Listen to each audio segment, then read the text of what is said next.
How to use your glass panel heater using the remote control. Turning your heater on and off.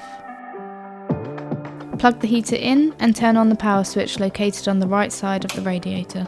A short beep will sound.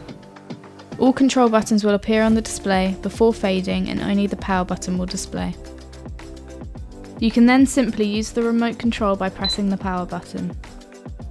Press the power button for standby. The temperature display will fade and your glass panel heater will go into standby mode. Setting the temperature. Press the set button. The temperature display will flash. Press the up or down buttons on your remote to increase or decrease the set temperature by 1 degree. The temperature limits are from 5 degrees to 45 degrees. Once chosen, leave the remote and the display will revert back to room temperature. Repeat these steps at any time to check the set temperature.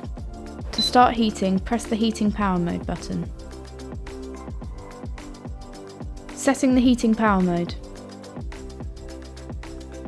We recommend full power to get your room to temperature, then switch to half power mode to maintain your set temperature. Press the heating power mode button once on your remote for full power. The display will show full sun symbol. Press the heating power mode button again for half power. The display will show a half sun symbol. Press the heating power mode button again to turn the heating off. Setting a timer. Press the set button twice. 0 will appear indicating no timer is set. Press the up and down buttons to adjust how long you want your timer to be on for. You can set a timer from 1 to 24 hours.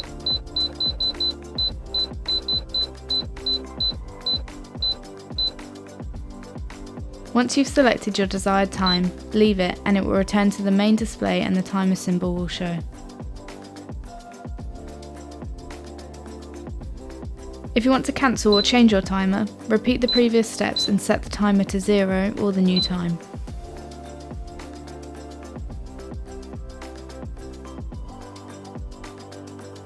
Turning the display off, Eco mode.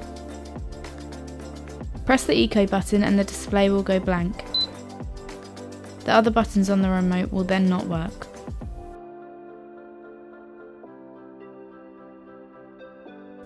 Simply press Eco again to reactivate the display and controls.